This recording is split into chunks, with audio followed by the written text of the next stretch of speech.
In this module, we will review how to turn the autopilots and all the FDs on. First, let us review how to engage the autopilot. Autopilot on. You are the captain and pilot flying. The autopilot is an assistance to the pilot to fly the aircraft. The autopilot works within the aircraft normal flight envelope. Therefore, the pilot can turn it on whenever the aircraft is within this flight envelope. Here we are just airborne, above 100 feet from the ground. Engage Autopilot 1. The FMA confirms the engagement of Autopilot 1. As a general rule, when the captain is pilot flying, Autopilot 1 is used. When the first officer is pilot flying, Autopilot 2 is used. This ensures that each autopilot will be alternatively operated. The autopilot can be used just after liftoff from, say, 100 feet until the end of the landing rollout. In most cases, only one autopilot can be engaged at a time. However, in case of an ILS automatic approach, both autopilots may be turned on at the same time. This ensures the best level of redundancy required to safely achieve AUTOLANs, auto rollouts or low-altitude go-arounds. As a consequence, once cleared for an ILS approach, the pilot presses the approach push button to arm lock and GS modes. The second autopilot may then be turned on. A P2 push button has been pressed to on. The FMA confirms the engagement status of both the PS as well as the resulting level of redundancy achieved. Dual. This will dictate the minimum possible DH. You will see this in more detail in the Guidance Mode modules. Now, let us review how to disconnect or turn the autopilot off. You are now flying an automatic approach. When in sight of the runway, you decide to take over manually. To turn the autopilot off, you press the red Autopilot Disconnect push button, also known as Takeover push button, located on either side stick. The weather is fine. You are number 1 for approach. Disconnect the autopilot. Turning an autopilot off via the Takeover push button triggers the following temporary warnings. A single cavalry charge oral warning,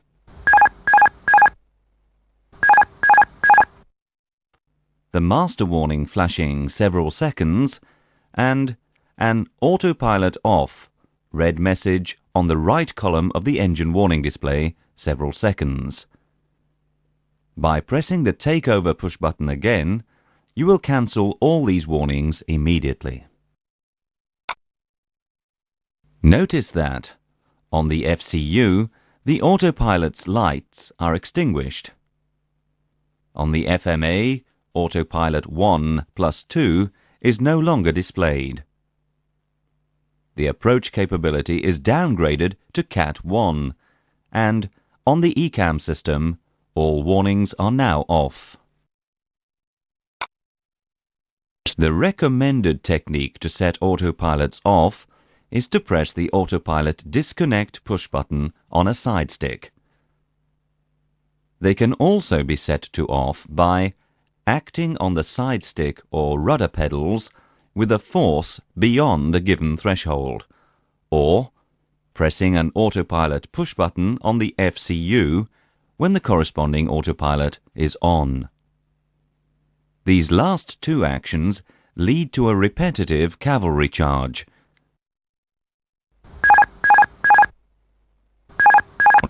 A permanent activation of the master warning, and a permanent red autopilot off warning on the left column of the engine warning display. This is considered by the FG as an involuntary autopilot disconnection. The FG also drives the flight director FD symbols displayed on either PFD. The flight director is an assistance provided to the pilots to accurately hand-fly the aircraft along a given segment of a trajectory.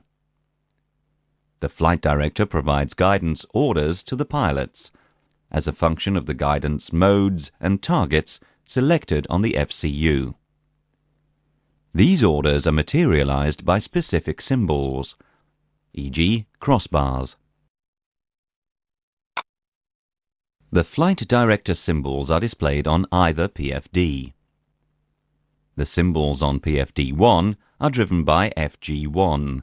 Those on PFD2 are driven by FG2. The engagement status of the flight director is indicated on the FMA. Here the flight director symbols are called crossbars and are referenced to the aircraft attitude symbol. To turn the flight director on or off, use the flight director push button located on either EFIS control panel. When a flight director is on, the green bars of the corresponding push button are illuminated. Here both FDs are on. Let's turn them off. Each pilot presses his flight director push button. Flight director bars are removed from the PFD. Flight director engagement status is cleared on the FMA. Flight director push button green lights are extinguished.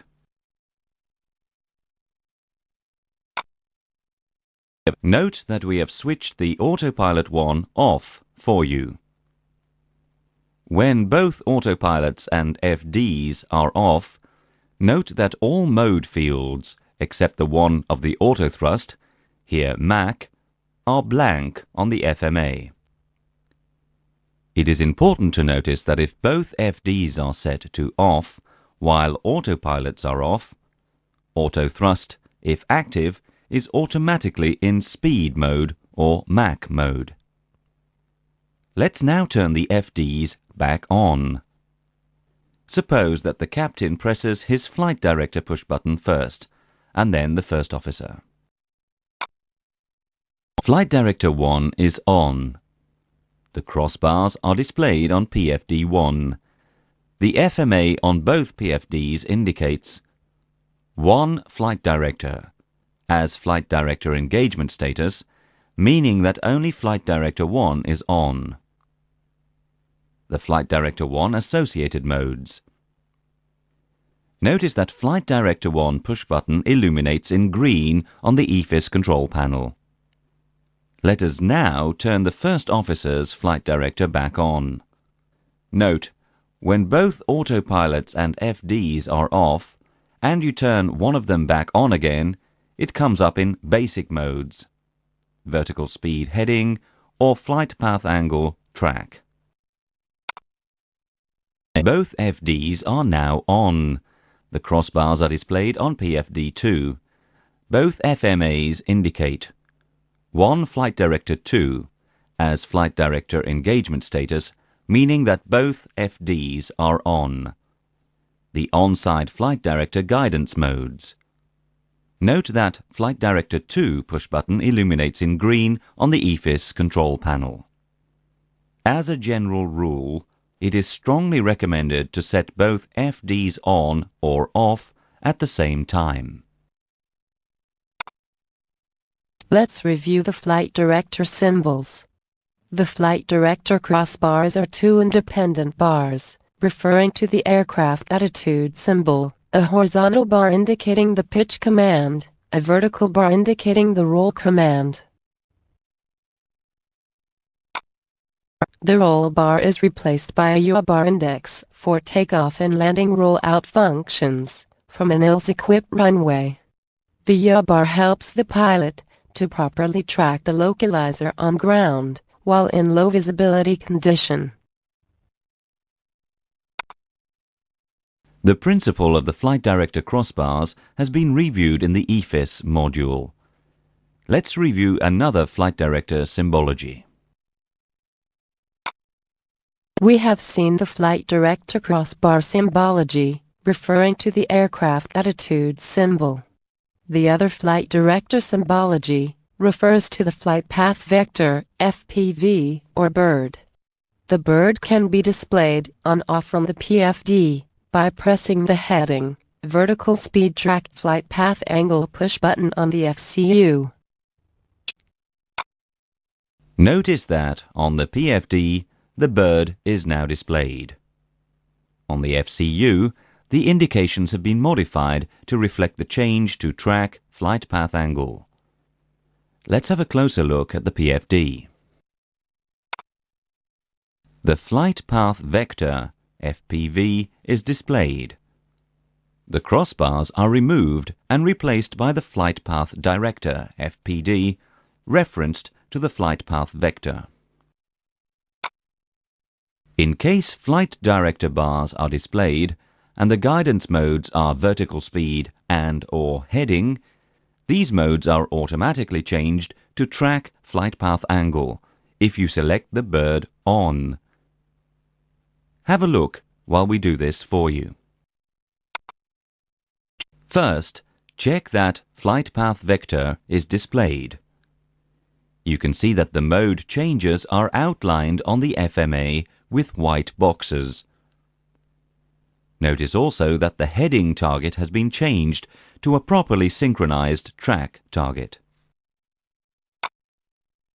Let's see an example of a manual track change.